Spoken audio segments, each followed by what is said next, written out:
নমস্কার, স্বাগত জানাচ্ছি খবর 24 প্রতিদিনের একটি গুরুত্বপূর্ণ সংবাদে। দেশের রাজনীতিতে অন্যতম একটি রাজনৈতিক দল জাতীয় কংগ্রেস। এই কংগ্রেস দল ত্রিপুরা রাজ্য জুড়ে 2024 লোকসভা নির্বাচনে কতটুকু ঘুরে দাঁড়াবে প্রশ্ন রাজনৈতিক মহলে। ত্রিপুরা রাজ্যের পরিপ্রেক্ষিতে কংগ্রেস দলটাকে নিয়ে এই মুহূর্তে আর সাধারণ মানুষ বা কংগ্রেসিরা ভরসা করতে পারছে না বলা যায়। যদিও এই প্রবণতা নতুন ঘটনা তা না। 1993 সালে রাজ্য থেকে ক্ষমতাচ্যুত হওয়ার পর তদানীন্তন সময় থেকে শুরু করে আজ পর্যন্ত দলের শীর্ষস্তরের নেতৃত্বরা আদতে কী করতে চাইছে তাই পরিষ্কার নয়। রাজ্যের রাজনৈতিক সচেতন মহল থেকে শুরু করে একটা অংশের সাধারণ মানুষ মাত্রেই জানা আছে, প্রতিবার বিধানসভা নির্বাচন আসলে কংগ্রেস হঠাৎ করে জেগে ওঠে, দিবা স্বপ্নে বিভোর হয়ে যায়। আবার নির্বাচন চলে গেলে কংগ্রেসও ঝাঁপ ফেলে দেয়। একই চিত্র পরিলক্ষিত হয়েছে সদ্য সমাপ্ত 2023-এর রাজ্য বিধানসভা নির্বাচনে। এই নির্বাচনে বামেদের সাথে নিয়ে কংগ্রেস ব্রিগেড স্বপ্ন দেখছিল ক্ষমতার অলিন্দে আসীন হবে।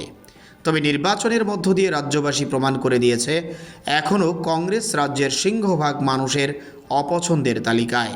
এখন প্রশ্ন হচ্ছে, সামনেই লোকসভা নির্বাচন। এই লোকসভা নির্বাচনকে সামনে রেখে কংগ্রেস কতটুকু ঘুরে দাঁড়াতে পারবে বা কংগ্রেসকে আঁকড়ে ধরে এগিয়ে যাওয়ার জন্য সাধারণ মানুষ কতটুকু ভরসা পাবে।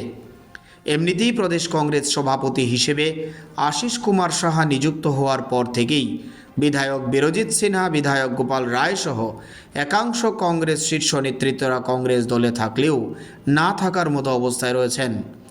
এরই মধ্যে অতি সম্প্রতি প্রদেশ কংগ্রেস কমিটির পুনর্গঠনের পর গোটা রাজ্য জুড়ে কংগ্রেস দলের একাংশ দুর্দিনের কর্মীদের মধ্যে ব্যাপক অসন্তোষ দেখা দিয়েছে। দিকে দিকে ক্ষোভের বহিঃপ্রকাশ চলছে নানাভাবে।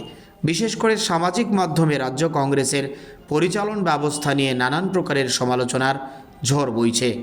এই জায়গায় দাঁড়িয়ে কংগ্রেসের শীর্ষ নেতৃত্ব থেকে শুরু করে হাইকমান্ডকে আগামী লোকসভা নির্বাচনের চ্যাপ্টার আপাতত বাদ দিয়ে দলীয় অসন্তোষ প্রশমনে অধিক পরিমাণে মনোনিবেশ করতে হচ্ছে।